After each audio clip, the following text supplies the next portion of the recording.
लक्ष्मण जी बोले, मां हमारे कारण कैसे प्रभु बन जा रहे हैं? सुमित्रा ने कहा, ये बताओ तुम्हारा अवतार कौन सा है? लक्ष्मण जी बोले, हमारा अवतार शेषा अवतार है। और तुम्हारे सिर पर भार किसका है?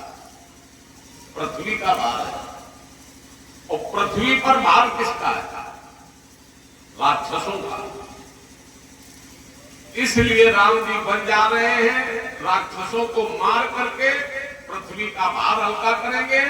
और जब पृथ्वी का भार हल्का होगा तो तुम्हारे सिर का भी तो भार हल्का होगा। इसलिए तुम्हारे ही भाग राम बन। ये रामचरित मानस कोई साधारण थोड़ी है। इसमें गहराई से कथा कहो तो फिर समझ में आता है इस चौपाई का क्या अर्थ निकलता है। अब सुमित्रा जी ने कहा, लखन तुम सीताराम जी की सेवा में जा रहे हो तो वचन दो, ये 5 दुर्गुण तुम्हारे अंदर स्वप्न में भी नहीं आने। 5 दुर्गुण कौन कौन? सुमित्रा मां कह रही है कि राग रोष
ईर्ष्या मद मोह, ये 5 दुर्गुण तुम्हारे अंदर स्वप्न में भी नहीं आने। वचन दो। लक्ष्मण जी मौन खड़े हैं। सुमित्रा जी ने कहा, लखन तुम वचन नहीं दे सकते। लक्ष्मण जी बोले, मां आप मांगे ये सारी बात। अगर आप जागृत अवस्था के लिए कहती तो भी मैं हाँ कर देता, क्योंकि जागृत अवस्था में मेरे आंखों के सामने श्री सीताराम होंगे। तो जब मेरे आंखों के सामने श्री सीताराम होंगे तो मेरे अंदर ये दुर्गुण आएंगे ही नहीं। लेकिन कदाचित सो जाऊंगा और स्वप्न में ये दुर्गुण आ जाए तो मेरा वचन झूठा हो जाएगा। सुमित्रा जी ने कहा, कुछ भी हो लखन तुम्हें वचन देना होगा। तो लक्ष्मण जी ने कहा, मां जाओ, ये लखन यहां प्रतिज्ञा करता है कि आज के बाद हम सीताराम जी की सेवा में जा रहे हैं, तो आज के बाद हम 14 वर्षों तक सोएंगे ही नहीं। और जब हम 14 वर्षों तक सोएंगे नहीं तो 24 घंटे मेरे आंखों के सामने श्री सीताराम होंगे। और जब 24 घंटे मेरे आंखों के सामने सीताराम होंगे तो मेरे अंदर ये दुर्गुण आ ही नहीं सकते। और आज के बाद श्री लक्ष्मण जी 14 वर्षों तक सोए नहीं। और ये हमारे श्री राम कथा के भाई हैं जो भाई की सेवा में 14 वर्षों तक सोया नहीं।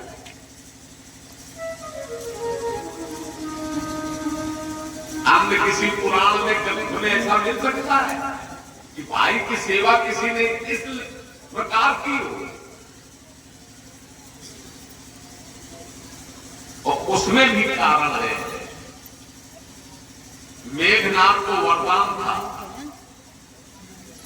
कि जो इन चीजों का त्याग करेगा वही मेघनाथ को मान सकता है। किन चीजों का?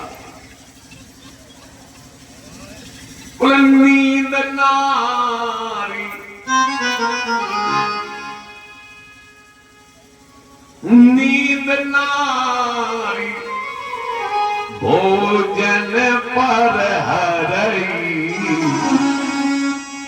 सोबद मेघनाद कर करई।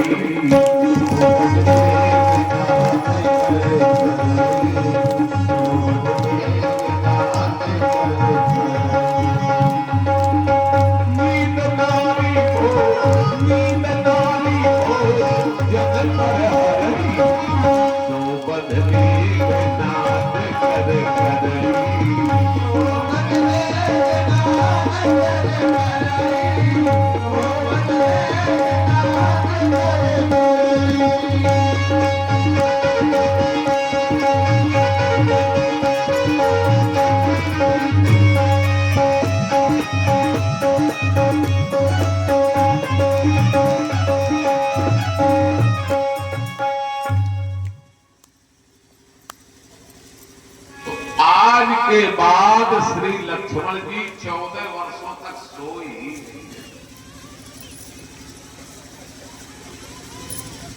अब सुमित्रा मां